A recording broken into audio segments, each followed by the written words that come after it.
ইকুয়েশনটা ছিল হচ্ছে primary induced voltage বা সেলফ ইনডিউসড ভোল্টেজ বলে এটাকে, আর আমার সেকেন্ডারি হচ্ছে মিউচুয়াল ইনডিউসড ভোল্টেজ বলে। এই ভোল্টেজের ইকুয়েশনটা কেন এমন তার তো ধারণা একটু থাকা উচিত ছিল, গত ক্লাসে আমি দেখিয়েছিলাম। তার সূত্রপাত হয়েছিল এরকম যে প্রাইমারি যে ভোল্টেজ বা ভোল্টেজ ইনডিউসড হবে সেটা প্রপোর্শনাল টু d∅dt, d∅dt এই প্রপোর্শনালিটি কনস্ট্যান্ট যদি তুলে দেই তাহলে EP মাইনাস এর মান দিচ্ছি, কারণ হচ্ছে এটা হচ্ছে মাইনাস d∅dt ছিল, মানে লেন্জের ল অনুসারে ভোল্টেজের ডিরেকশনটা প্রাইমারি ভোল্টেজের উল্টা দিকে ছিল, d∅dt এরকম ছিল। এখান থেকে হচ্ছে আমি ইকুয়েশনটাকে পার টার্নে প্রতি টার্নে কি কোন ভোল্টেজ ডেভেলপ হয় তার একটা ইকুয়েশন ড্রাইভ করার চেষ্টা করছিলাম। সেটার জন্য আমি একটা ফ্লাক্সের গ্রাফ এঁকেছিলাম, তাই না? এদিকে ছিল হচ্ছে আমার ফ্লাক্স, এদিকে ছিল হচ্ছে আমার টাইম, এরকম একটা কিছু। আমি এভারেজ চেঞ্জ দিয়েছিলাম যে ফ্লাক্সের এরকম চেঞ্জ আসছে, যেমন ওই চেঞ্জের ওইখানে তো বসাতে হবে আমাকে, অথবা এটা অন্যভাবেও করা যায়। এটাকে আমি আর একটু অন্যভাবে একটু দেখিয়ে নিই। ফাই এটাকে যদি সাইনটা তো একটা সাইনোসয়েড, এটা তো একটা সাইনোসয়েড, সাইনোসয়েডের ইকুয়েশনটা কেমন হওয়া উচিত? ফাই এর একটা ম্যাক্সিমাম ভ্যালু থাকবে, যেহেতু সাইনোসয়েড তো ম্যাক্সিমাম ভ্যালু সাইন এর একটা গুণ থাকবে, সাইন ওমেগা টি। সোজা হিসাব ও কিছু মনে না রাখতে পারবা দরকার নেই, আমার ওইটা মনে না রাখতে হলে ওই ডিফারেন্সিয়েশন করে দিও। সো এইটাকে আমার ডিফারেন্সিয়েশন করতে হবে। ডিফারেন্সিয়েশন করলে কেমন আসবে? d∅dt করলে ফাই এর হচ্ছে ফিক্স, কারণ এটা হচ্ছে ডিফারেন্সিয়েশন করলে 0, সো ডিফারেন্সিয়েশন করা যাবে না, রেখে দিলাম। দুইটা হলে ভ্যারিয়েবল দুইটা হলে আমাকে আলাদা আলাদা করে ইউভি সূত্র ফেলতে হতো, ইউভি সূত্র ফেলা দরকার নেই। ফাই এর সাইন ওমেগা টি করলে কি হবে? সাইন ওমেগা টি করলে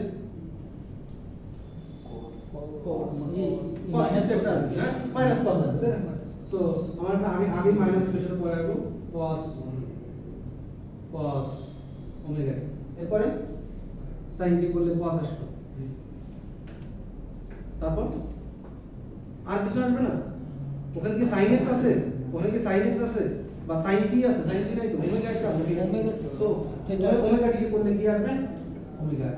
সো এটা হচ্ছে phi m omega cos omega t minus, তাই তো? এখন এই মাইনাসটাকে তুলে দেওয়া যায় অন্যভাবে, sin omega t minus phi by sir লাস্টে স্যার গুণাকারে ওমেগা দেওয়া আছে না? হ্যাঁ গুণাকারে তুলে হলো তো, মাইনাসটা তুলে দিয়েছি।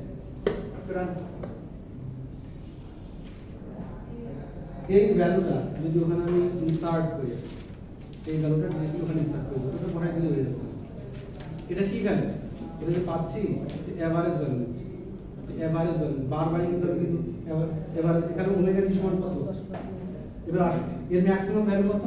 এই d∅dt ম্যাক্সিমাম মাইনাস উঠে দিয়ে সরাসরি হ্যাঁ ওটা মাইনাস পাই একটু পড়া যাবে না উপরে দিয়ে সেটা মাইনাস দিয়েছি, এখানে মাইনাস উঠে পাই ইউজার প্লাস দিয়ে ওমেগা পরে cos ওমেগা, হ্যাঁ ওটা সাইন করে দিয়েছি, 90 ডিগ্রি পরে তো সাইন পাওয়া যায়, মানে cos এর পরিবর্তে এটা হচ্ছে ক্যালকুলাস করতে হবে। আচ্ছা এরপর এটাকে ডিরেক্ট মানে বসাইনা দিছে যে ইউজার প্লাস সামনে দেইনি, ওটা সিলে দিয়েছি নিচে না দেইনি। আচ্ছা এরপরে আমি যদি ম্যাক্সিমাম ধরি, এই ভ্যালুটা ম্যাক্সিমাম কত? phi m ওমেগা, যে ম্যাক্সিমাম ভ্যালু এটা ম্যাক্সিমামটাই রাখ, সাইন টু বাদ দিয়ে দিই, ওটাকে phi m ওমেগা ওখানে বসাও। স্যার মাইনাসটা কোথায় গেল স্যার?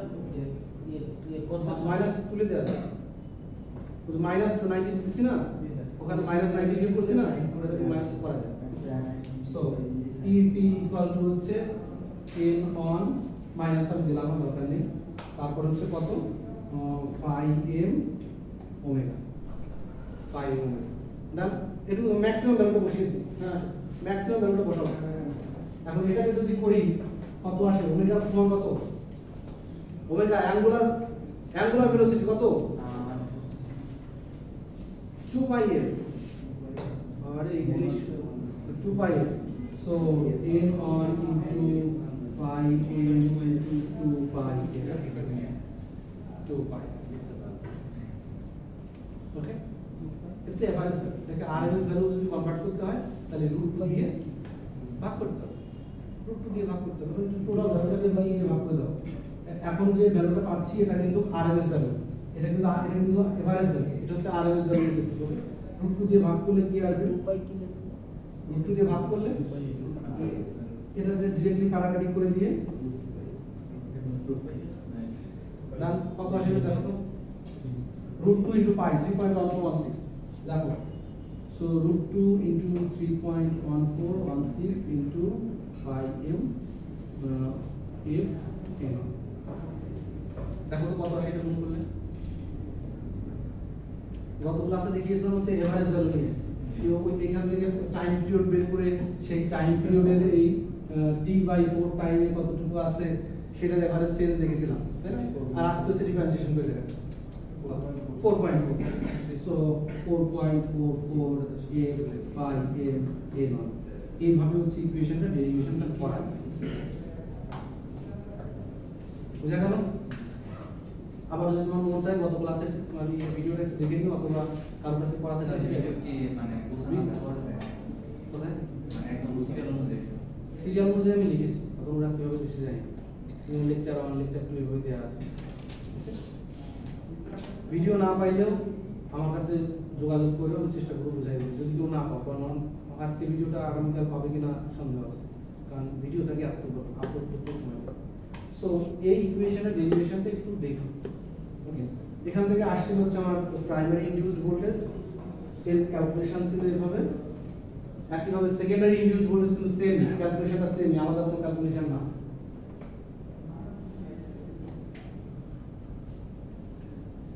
এর মূল সূত্রপাত হচ্ছে ফ্যারাডেস ইলেক্ট্রোম্যাগনেটিক ইন্ডাকশনে যেটা ছিল ওইটা E proportional d∅dt, E proportional d∅dt, ওখান থেকে কিন্তু এটা থাকবে E প্রপোর্শনাল d∅dt না থাকলে কিন্তু এই ইকুয়েশন ড্রাইভ করতে পারতে না তুমি। ওকে ডান। আচ্ছা, এইটা থেকে আমি পড়ছিলাম যে সেকেন্ডারি ভোল্টেজ একই ভাবে 4.44 f by n2 আর প্রাইমারি হচ্ছে EP = 4.44 f by n1, তাই তো? এখান থেকে বলছিলাম E2 by E1 হচ্ছে ট্রান্স রেশিও, কিভাবে এটাকে ভাগ করছিলাম ES = এই কথা না EP n2 = n1, এরকম ইকুয়েশনটা আসে, তাই এটা তো ট্রান্স রেশিওই বোঝায়। এটাকে আমি A দিয়ে রিপ্রেজেন্ট করেছিলাম, এটাকে আমি A দিয়ে রিপ্রেজেন্ট করেছিলাম। এগুলো হচ্ছে ম্যাথমেটিক্স। আর এমনি যেটা বলি যে ট্রান্স রেশিও কমাইলে বাইরে ভোল্টেজ আপ ডাউন হবে, সেটা এখান থেকে আসে। আমরা জানি যে প্রাইমারিতে যদি নাম্বার অফ ট্রান্স বেশি দেই, সেকেন্ডারিতে যদি কম দেই, তাহলে K less than 1 হয়ে যাবে, বা A less than 1 হয়ে যাবে। প্রাইমারিতে ট্রান্স নাম্বার বেশি, সেকেন্ডারিতে ট্রান্স নাম্বার কম। A less than 1 যদি হয় এটা স্টেপ ডাউন ট্রান্সফরমার। আর যদি n2 greater than n1 হয়, তাহলে A অবশ্যই greater than 1, তাহলে এটা হচ্ছে স্টেপ আপ ট্রান্সফরমার। এটা হচ্ছে ম্যাথমেটিক্স দিয়ে বোঝানো। আর একটা বলা হয় যে যদি সেকেন্ডারিতে ট্রান্স নাম্বার বেশি থাকে, প্রাইমারিতে ট্রান্স নাম্বার কম থাকে, তাহলে এটা স্টেপ আপ ট্রান্সফরমার। আর যদি সেকেন্ডারিতে কম থাকে, প্রাইমারিতে বেশি থাকে, স্টেপ ডাউন ট্রান্সফরমার। যদি ভোল্টেজ কমে, রেসপেক্টিভলি কারেন্ট বাড়বে। আচ্ছা, এটা হচ্ছে ভোল্টেজ এবং ট্রান্সমিশনের সাথে সম্পর্ক। একই ভাবে আমার কারেন্টের সাথে সম্পর্কটা একটা দেখিয়েছিলাম। যদি এরকম হয়, অ্যাপারেন্ট পাওয়ার ছিল, প্রাইমারি অ্যাপারেন্ট পাওয়ার ছিল হচ্ছে, যদি S3 বলি, প্রাইমারি অ্যাপারেন্ট পাওয়ার বলি হচ্ছে EP into IP, secondary apparent power কিন্তু সেমই থাকে। সো S সেকেন্ডারি হচ্ছে ES IS, সেকেন্ডারি অ্যাপারেন্ট দুটোই সেম হবে, অ্যাপারেন্ট পাওয়ার তো সেম, কারণ ট্রান্সফরমার কখনো পাওয়ার চেঞ্জ করতে পারে না। এটা হচ্ছে ফ্রিকোয়েন্সিকে সেম রাখবে, পাওয়ারকে সেম রাখবে, শুধু ভোল্টেজকে আপ ডাউন করবে, কারেন্টটাকে কমায় দেবে। ওকে, এর যদি দুটো সমান, যেহেতু আমি সমান সমান লিখতে পারি, সো ES into IS সমান, যেহেতু দুটো সমান, যেহেতু সো আমি একটু উল্টাই দিলে EP divided by ES equal to divided by IS by IP। এখন আমার ওই ইকুয়েশনটা হচ্ছে ES by EP, তো আমি এটাকে ওইভাবে সাজাই নিই। So ES divided by EP equal to IP divided by IS, এটাকেও ট্রান্স রেশিও পাবো। সো এটা হয়ে যাবে হচ্ছে IP divided by IS, এটাকেও ট্রান্স রেশিও পাবো। এটা হচ্ছে একদম টোটাল পদ্ধতি। So primary voltage, primary current এবং নাম্বার অফ ট্রান্সের সাথে রিলেশনশিপ ট্রান্সফরমারের। এটা আমি যখন ইকুইভ্যালেন্ট সার্কিট ড্র করব ট্রান্সফরমারের, যদিও এই মিডিয়ে ইনপুট করা সম্ভব হচ্ছে না, ওটার ভিতরে এই জিনিস না হলে তুমি কোনো সময় অ্যানালাইসিসটা করতে পারবে না। এবং ও প্রাইমারি থেকে সেকেন্ডারি থেকে কিভাবে ট্রান্সফার করতে হবে ওটার জন্য একটা আলাদা সূত্র আছে, সেটা পরে দেখি। সেটা ট্রান্সফর্মার আমরা হচ্ছে ম্যাগনেটিক পড়িয়েছি, ট্রান্সফর্মার বেসিক পড়িয়েছি, ট্রান্সফর্মার একটা ম্যাপ দেখেছি, তাই তো? আজকে একটু আমি দেখানোর চেষ্টা করবো অন লোড অবস্থায় ট্রান্সফর্মারের টু ওয়ার্কিং প্রিন্সিপালটা কিভাবে গণনা করা যায়। ওকে, অন লোড অবস্থায়। আচ্ছা, ট্রান্সফর্মার যখন নো লোড অবস্থায় থাকে, ট্রান্সফর্মার যখন নো লোড অবস্থায় থাকে, এই কোনো কারেন্ট টানে, কোনো কারেন্ট নেয়? হালকা কিছু নাই স্যার, লস করে দিই। হ্যাঁ, লসের কথা কিছু ট্রান্সফর্মারের তাহলে দুই ধরনের ইকুইভ্যালেন্ট সার্কিট হতে পারে। একটা হচ্ছে নো লোড ইকুইভ্যালেন্ট সার্কিট, একটা হচ্ছে অন লোড ইকুইভ্যালেন্ট সার্কিট। দুই ধরনের। নো লোড অবস্থায় যেহেতু সে কারেন্ট নিচ্ছে, তার মানে ওর ভিতরে কিছু কিছু কম্পোনেন্ট জীবিত আছে এখন, যে আমার নো লোড অবস্থায় কারেন্টটা নিচ্ছে, ওই কারেন্টটা টোটালি লস না, পার্শিয়াল আকারে লস। যেটা হচ্ছে আমার রেজিস্টিভ আছে, সেই পার্টটুকুর জন্য লস হবে, আর যেটা ডিরেক্টলি ম্যাগনেটিক ফিল্ড তৈরি করছে ওটা হচ্ছে এনার্জি স্টোর অবস্থায় থাকে। ওকে, সো নো লোড যে ইকুইভ্যালেন্ট সার্কিট, সেই ইকুইভ্যালেন্ট সার্কিটটা দেখতে অনেকটা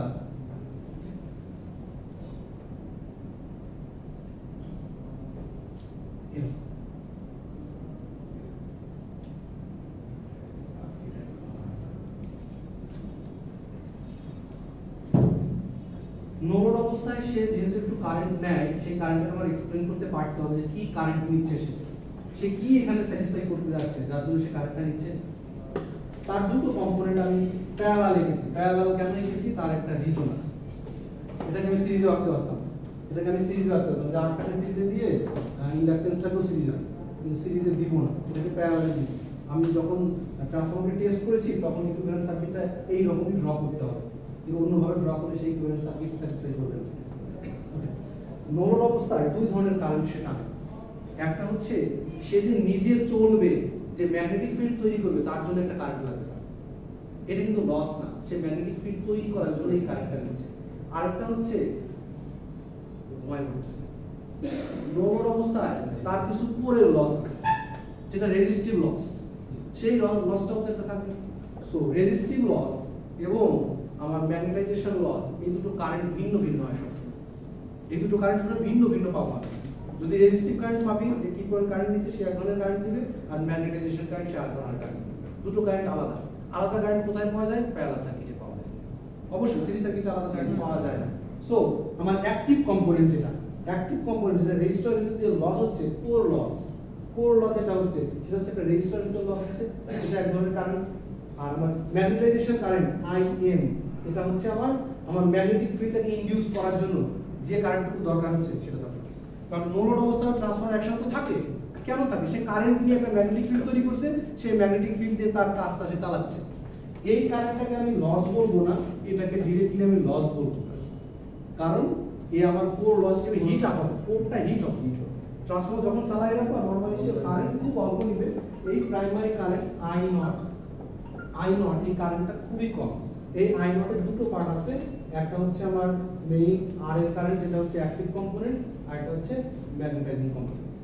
আমি একটা ভেক্টর ডায়াগ্রাম আঁকতে পারতাম, চাইলে একটু আঁকতে পারা যায়।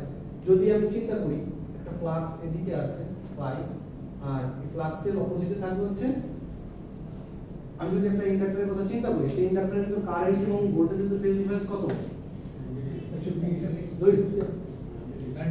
90 হয় পজিটিভ না নেগেটিভ। ক্যাপাসিটরের ক্ষেত্রে কারেন্ট লিড করে আর ইন্ডাক্টরের ক্ষেত্রে কারেন্ট ল্যাগ করে। সো ফাই মানে হচ্ছে কারেন্ট, এখানে কারেন্ট আমি ইনডিউস করছি, আর ভোল্টেজের দিকে থাকে ভিও প্রাইমারি ভোল্টেজ। সো যেহেতু প্রাইমারি কারেন্ট দুটো আছে, একটা হচ্ছে ম্যাগনেটাইজেশন কারেন্ট আর হচ্ছে রেজিস্টিভ কারেন্ট। রেজিস্ট্যান্সের ভিতর কারেন্ট এবং ভোল্টেজের ভিতর ফেজ ডিফারেন্স কত? সমান। সো এখানে যে রেজিস্ট্যান্সের কারেন্টটা আছে ডাইরেক্টলি এর সাথে মিলে যাবে, সুতরাং আই আর এদিক দিয়েই বইবে, তাই তো? আর ম্যাগনেটাইজেশন কারেন্ট কোন দিকে থাকে? এখানে কি বলতে গুণ করতেছি বলতো? আমি যদি এদিকে আই আর এদিকে কি থাকে? প্রাইমারি কারেন্ট এবং ভোল্টেজের কোনো ফেজ ডিফারেন্স থাকবে যদি রেজিস্ট্যান্স হয়? থাকবে না স্যার। থাকবে না, so একই লাইনে থাকবে, এদিকে আই আর থাকবে, এদিকে আই এম থাকবে। সো এদের যে এটা আছে এটাই হবে আই নট, এই দুটো ভেক্টর সাম, এই দুটো ভেক্টর সাম, ওকে না? সো এটা আমার এত বেশি ইম্পর্টেন্ট না, তোমাকে আমি এত এই ভেক্টর সামটা তো শেখাবো না। আমি তোমাকে শুধু একটু বলতে যাচ্ছি যে ট্রান্সফরমার নো লোড অবস্থায় সে একটা কারেন্ট নেয়, সেই কারেন্টটা নিচ্ছে কিভাবে সেটা এক্সপ্লেইন করতে তোমাকে পারতে হবে। আমি যখন ট্রান্সফরমার টেস্ট করি তখন দেখা যায় যে সে দুইটা কারেন্ট আলাদা আলাদা করে নিচ্ছে, একটা হচ্ছে রেজিস্টিভ পার্টের জন্য নিচ্ছে আর হচ্ছে ম্যাগনেটাইজেশন কারেন্ট নিচ্ছে। যেহেতু দুটো আলাদা আলাদা কারেন্ট, এর বাইরে আর কোনো কারেন্ট আর কোনো কিছু থাকছে না। বাইরে আমি ধরে নিয়েছি এর যে কয়েলের যে রেজিস্ট্যান্স সেটা খুবই নেগলিজিবল, আমি চাইলে সেটা এখানে দিতে পারতাম কিন্তু সেটা দিব না, ওটা না দিলে আমার ক্যালকুলেশন খুব বেশি সমস্যা হয় না। সো নো লোড অবস্থায় তার শুধু দুটো পার্টি থাকে, একটা হচ্ছে রেজিস্টিভ পার্ট আর একটা হচ্ছে মানে কোরের রেজিস্টিভ পার্ট, কয়েলের রেজিস্টিভ পার্ট না, কোরের রেজিস্টিভ পার্ট, আর হচ্ছে কয়েলের যে ম্যাগনেটাইজেশন ফিল্ডের জন্য যে কারেন্টটা নেবে সেই কারেন্ট। এতটুকুই হচ্ছে no load equivalent circuit of a transformer.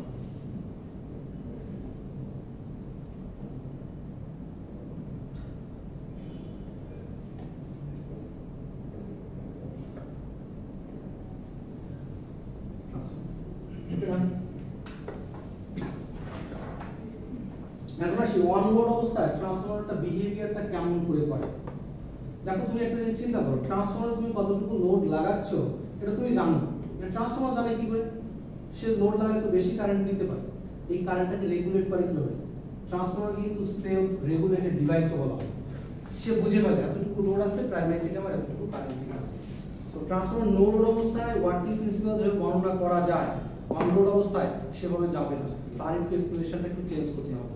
No load অবস্থায় শুধু একটাই কারেন্ট ছিল আই নট, প্রাইমারি কারেন্ট, যেটা ছিল শুধুমাত্র কোর লস এবং ম্যাগনেটাইজেশন কারেন্টের জন্য যেটা নিয়েছিল, তাই তো? অন লোড অবস্থায় শুধু আই নট নিলে তো চলতে পারবে, তাই না? সেটা একটু আমি একটু একে বোঝানোর চেষ্টা করি।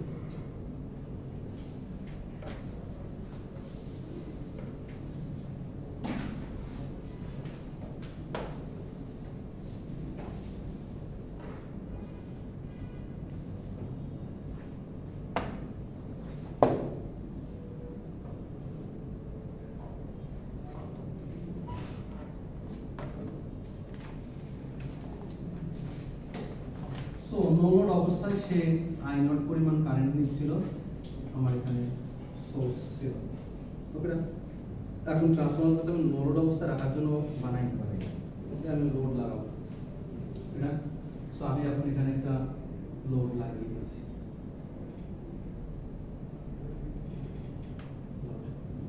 লোড যখনই আমি এখানে ইন্ট্রোডিউস করলাম তখন কি ঘটনাটা ঘটবে সেটা একটু এক্সপ্লেইন করি। সো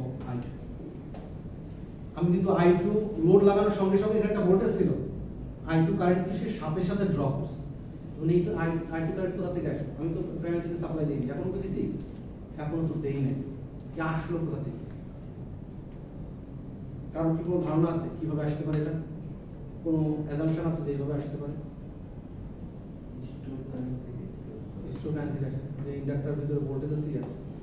শুরুর কথা ছিল যে ওয়ার্কিং প্রিন্সিপালের কথা বলা ছিল যে ট্রান্সফরমারে যখন আমি একটা এসি সাপ্লাই দেই, এসি সাপ্লাইয়ের জন্য অল্টারনেটিং ম্যাগনেটিক ফিল্ড তৈরি হয়, সেই ম্যাগনেটিক ফিল্ডটা সেকেন্ডারিতে গিয়ে কাট করলে এখানে একটা ভোল্টেজ ইনডিউস হয়। আমি কিন্তু এখন বলি না যে সেকেন্ডারিতে একটা কারেন্ট আছে, এই কথা কিন্তু কোথাও বলি না আমি, সেকেন্ডারিতে একটা কারেন্ট আছে, সেকেন্ডারিতে কারেন্ট আসলে অন্য কথা আসে। তো শুরুর কথা ছিল ম্যাগনেটিক ফিল্ড আসে, এখানে একটা ভোল্টেজ ইনডিউসড হয়, এটা হচ্ছে ট্রান্সফরমারের ওয়ার্কিং প্রিন্সিপাল, এর বাইরে আসছে না। এখন যখন একটা লোড লাগিয়ে দিব, লোড লাগানোর সঙ্গে সঙ্গে এই কয়েলেরতে তো কারেন্ট যাচ্ছে, কয়েলেরতে তো কারেন্ট যাচ্ছে, আমার একটা ফ্লাক্স আমি ধরে নিয়েছি কোনো একটা পয়েন্টে, কোনো একটা ইনস্ট্যান্ট পয়েন্টে মিউচুয়াল ফ্লাক্সের ডিরেকশন ছিল ফাই এই দিকে, ফাই এ। এই ফাই এর জন্য এখানে একটা ভোল্টেজ তৈরি হয়েছে, এখানে একটা ভোল্টেজ তৈরি হয়েছে। এখন আমি লোড যখন লাগিয়ে দিয়েছি সেই কয়েলের ভিতরে এখন কারেন্ট চলাচল শুরু হয়ে গেছে। যখনই কয়েলের ভিতরে কারেন্ট যাবে, এর ভিতরে যখন কারেন্ট যাচ্ছিল কি হচ্ছিল, ফ্লাক্স তৈরি করতেছিল। এর ভিতরে যখন কারেন্ট গেছে এ ফ্লাক্স তৈরি করছে, এ যখন কারেন্ট পাস করা শুরু করবে এও তো ফ্লাক্স তৈরি করবে, এও তো ফ্লাক্স তৈরি করবে। এ কি করবে, খুব অল্প সময়ের জন্য এখানে একটা ফ্লাক্স তৈরি করবে যেটা φ2 প্রাইম নাম দিব। এই φ2 প্রাইম সে ইনস্ট্যান্ট তৈরি করে দেবে। যখনই φ2 প্রাইম আসবে এই φ2 প্রাইমের ডিরেকশন হবে φm এর উল্টা দিকে, φm এর উল্টা দিকে। ফাই এর উল্টা দিকে হলে এই ফাই এটা খুব অল্প সময়ের জন্য, খুব অল্প সময়ের জন্য, মানে ইনস্ট্যান্ট কোরের ভিতর থেকে ফ্লাক্সটাকে একটু কমাই দেবে। যখনই ফ্লাক্সটা কমাই দিয়ে এখানে ভোল্টেজ আলটিমেটলি ড্রপ করবে, এই ইপি প্রাইমারি ভোল্টেজটা ড্রপ করে ফেলবে। কারণ ইপি ইকুয়েশন তো সেরকমই ছিল, ইপি ইকুয়াল টু কি ছিল? E P equal to 4.44 a phi m n1। এর তো ফিক্সড, এখানে যখনই কারেন্ট ড্র করা শুরু করছে এই ভদ্রলোক একটা ফ্লাক্স জেনারেট করে ফেলছে, যেটা হচ্ছে phi m এর উল্টা দিকে, যেটা কোরের ভিতর দিয়ে যাচ্ছে। ওকে, এখন আমি জানি কি কোরের ভিতর দিয়ে ফ্লাক্স চেঞ্জ হয় না, কোরের ভিতর দিয়ে ফ্লাক্স চেঞ্জ হয় না। যখনই ফ্লাক্স চেঞ্জ হয়ে গেল খুব অল্প সময়ের জন্য এখানকার ভোল্টেজটা ড্রপ করে ফেলবে। যখনই ভোল্টেজ ড্রপ হবে তখন এখানকার যে প্রাইমারি কারেন্ট টার্ম ছিল তার একটা ইকুয়েশন দেখো, খেয়াল করো। I নট এর ইকুয়েশনটা হওয়ার কথা ছিল Vx minus EP divided by পাথের রেজিস্ট্যান্স R। এই পাথের রেজিস্ট্যান্স R, তাই তো? যখনই EP ড্রপ করবে তখনই প্রাইমারি থেকে এই কারেন্টের I নট নাম দেব না, I অন নাম দেব। এই I অন কারেন্টটা একটু বেশি ড্রপ করার চেষ্টা করবে। অফ কোর্স তাই নয় কি, যদি EP ড্রপ করে যায় অবশ্যই I নট কারেন্টটা সে একটু বেশি টানবে। কতটুকু টানবে স্যার? ততটুকুই টানবে যতটুকু টানলে এই phi 2 ফ্লাক্সটাকে নিউট্রালাইজ করা যায়। মানে ও যে বাধাটা দিচ্ছে এদিক থেকে এক্সট্রা একটা কারেন্ট নিয়ে এই phi 2 কে নিউট্রালাইজ করে দিব, এটাকে phi 2 নাম দেই, এটা phi 2 প্রাইম। এখান থেকে এক্সট্রা একটা ফ্লাক্স জেনারেট করব, যে ফ্লাক্সটা এই phi 2 এ জেনারেট হয়েছিল ওটাকে নিউট্রালাইজ করে দিতে পারে। তাহলে মূল ফ্লাক্স ওর ভিতরে যে মূল ফ্লাক্স সেটা ঠিক থাকবে। বুঝতে পারলো? এই জন্য বলা হয় ট্রান্সফরমারের কোরের ভিতরে ফ্লাক্সের কখনো চেঞ্জ হয় না। কথাটা পার্শিয়ালি ট্রু, টোটালি ট্রু না। বুঝতে পারছি? তাহলে এই জন্য কি স্যার স্টার্টিং এর সময় অতিরিক্ত কারেন্ট নেই? হ্যাঁ, স্টার্টিং অতিরিক্ত কারেন্ট কেন নেয় না? স্টার্টিং এর সময় এইখানের যে বাধাটা সেই বাধাটা পায় না, ইপিটা তো ডেভেলপ করে না। কারেন্ট লিমিট করতেছে কে? প্রাইমারি কারেন্ট লিমিট করতেছে কে? দেখো ইপিটা, ভিএস তো ঠিকই আছে, আরএস এই ইপিটা তখন খুব কম থাকে। ইপিটা তখন খুব কম থাকে, যেহেতু ইপি যখন কম থাকে কারেন্টটা একটু বেশি নেয়। যখন ইপি ডেভেলপ করে ফেলে তখন কারেন্টটা লিমিট হয়ে যায়, এই ইপি কমা বাড়ার সাথে কারেন্টটা কমে না। বুঝাইতে পারলো? স্যার এটা থেকে ইপি প্রাইমারি তাহলে স্যার কি বিএস সেকেন্ডারি তাহলে প্রাইমারি হবে না? এটা না লুপ করে সোর্স সোর্স নাম দিয়েছি তো এজন্য সোর্স দিতে আছে, ওটাতে সমস্যা আছে খালি বিবি নাম দাও। প্রাইমারি সাপ্লাই বিশাল একবার এই গেল সামনে দিয়ে গেল, আবার ওটা আবার বিপরীত দিকে আসলো, এজন্য হয়ে গেছে, মানে নিউট্রালাইজ হয়ে গেছে। আমি আরেকবার একটু ব্যাখ্যা করার চেষ্টা করি। সো ট্রান্সফরমার অন লোড, এটা তুমি ব্যাখ্যা করবা কিভাবে? দেখো, মানুষ যা দেখেছে পৃথিবীতে, যদি সে বিজ্ঞানসম্মতভাবে চিন্তা করতে চায় তাহলে সেই জিনিসটা সে এক্সপ্লেইন করতে চায়। How can I explain those phenomenon, কিভাবে ওই জিনিসটাকে ব্যাখ্যা করতে হবে?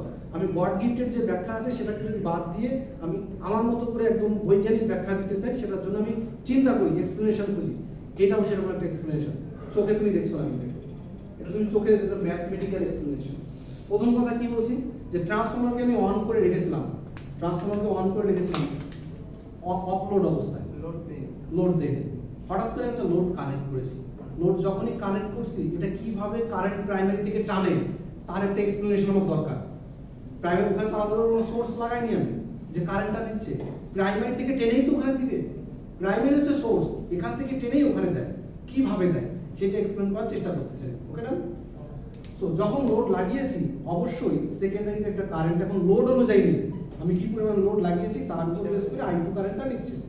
যখন I2 কারেন্টটা নেয়, I2 কারেন্টটা নিলে যে কয়েলের ভিতরে যখন কারেন্ট যাচ্ছে, সে একটা ফ্লাক্স জেনারেট করে, একটা ম্যাগনেটিক ফিল্ড জেনারেট করে। এই ম্যাগনেটিক ফিল্ড জেনারেট করলো, এর দিকটা কোন দিকে হবে? আবার লেন্সের অনুসারে। এর তৈরি হয়েছিল phi m এর জন্য, যেহেতু phi m এর জন্য তৈরি হয়েছে, এটাকে বাধা ওকে দিতেই হবে। এর জন্য এটা কাউন্টার ফ্লাক্স তৈরি করে phi 2। এটা কিন্তু যেখানে একটা কয়েলে পার্টিকুলার ইনস্ট্যান্টে একটা নির্দিষ্ট টাইমে পজ করে রেখেছি আমি, এটা প্রতি সেকেন্ডে 50% চেঞ্জ হচ্ছে। তো আমি যে কোনো পার্টিকুলার টাইমে পজ করে এই ব্যাখ্যাটা দেওয়ার চেষ্টা করতেছি। বোঝা গেল? একটা ইনস্ট্যান্টের জন্য একটা ইনস্ট্যান্ট ব্যাখ্যা করতে হলে বাকিগুলো ইনস্ট্যান্টও ব্যাখ্যা করা যাবে। সো যখন কারেন্ট নিল এই কয়েলের জন্য, সে একটা ফ্লাক্স তৈরি করবে, মূল ফ্লাক্সের মিউচুয়াল ফ্লাক্সের অপোজিট ডিরেকশন। যখনই অপোজিট ডিরেকশনে আসবে এই কোরের ভিতরে তখন নেট ফ্লাক্সের পরিমাণ হয়ে যায় phi m minus phi 2 net flux কোরের ভিতরে ওই কোরের ফ্লাক্স আসে কারণ phi m যেদিকে যাচ্ছে তার উল্টা দিকে আরেকটা ভেক্টর আসছে এটা যদি বড় হয় এটা যদি ছোট হয় তাহলে কিছু একটা পজিটিভ ভ্যালু থাকে সবসময় পজিটিভ ভ্যালু যখন কমে গেল যখন phi m টা মূল নেট ফ্লাক্স phi net যখন কমে গেল তখন এই ইকুয়েশনে তো phi net ছিল ওই phi m টাকে phi net হিসেবে চিন্তা করতে পারি যখনই এই phi m টা কমে গেল বা phi net টা কমে গেল তখন প্রাইমারি ভোল্টেজ কমে গেল যখনই প্রাইমারি ভোল্টেজ কমে গেল তখন প্রাইমারির এই ইকুয়েশন থেকে দেখতে পাচ্ছি আমি যে যদি প্রাইমারি ইনডিউসড ভোল্টেজ কমে যায় তাহলে প্রাইমারি থেকে এক্সট্রা একটা কারেন্ট দিবে সেই কারেন্টটা I0 তো নো লোড অবস্থায় নিচ্ছিলই তখন এটা হয়ে যাবে I2 প্রাইম কারণ ট্রান্স রেশিও আছে I2 বলবো না I2 হচ্ছে ট্রান্স রেশিওর সাপেক্ষে সে নতুন একটা কারেন্ট আনবে সো সেটাকে বলবো আমি হচ্ছে টোটাল প্রাইমারি কারেন্ট I1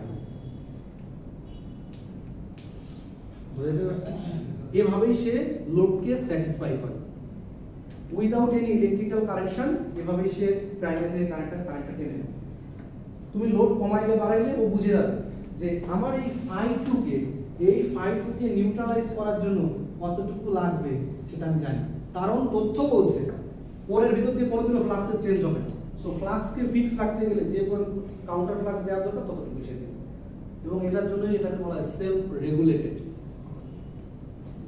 এটা হবে ইন্ডাকশন মোটরও একই কথা বলবো ইন্ডাকশন মোটর কখন জোরে ঘুরবে কখন আস্তে ঘুরবে সেটা লোডের উপরে নির্ভর করে সেলফ রেগুলেট কেউ বলে দিচ্ছে না তুমি জোরে ধরো আস্তে ধরো আমাকে সেট করতে হচ্ছে না আমি নিজেই সেট করি এও নিজেই সেট করে কতটুকু কারেন্ট নিব কতটুকু নিব না বোঝা গেল সো ট্রান্সফরমার অন লোড এই কনসেপ্টটা কি বোঝা গেছে আমি এই কথাটা ভেক্টর ডায়াগ্রাম দিয়ে একটা ডায়াগ্রামকে রিপ্রেজেন্ট করতে পারি সেই ডায়াগ্রাম আজকে আমি দেখাবো না কিন্তু এই যে কথাগুলো বলছি এটা একটা পিকচারের মাধ্যমে বোঝানো যায় আমি তো মুখে বলতেছি কিন্তু মুখে বললে হয়তো জিনিসটা ওইভাবে আরো বোধগম্য অনেকের নাও হতে পারে এর জন্য ভেক্টর ডায়াগ্রাম দিয়ে এটাকে বোঝানো যায় আমি ভেক্টর ডায়াগ্রাম দেখাবো সেটা মিডিয়ার পরে আমি জাস্ট বোঝানোর জন্য বলছি যে ট্রান্সফরমার অন লোড ওয়ার্কিং প্রিন্সিপালটা কেমন এই কোর্সে আমি একটু সার্থকতা হলেও পাবো যদি তুমি ট্রান্সফরমার ওয়ার্কিং প্রিন্সিপালটা একটু মাথার ভিতরে ভালো করে সেট করতে পারো তাহলে আমার একটু সার্থকতা থাকবে আর যদি ইন্ডাকশন মোটর কিভাবে ঘোরে তার ওয়ার্কিং প্রিন্সিপালটা ভালোভাবে পারো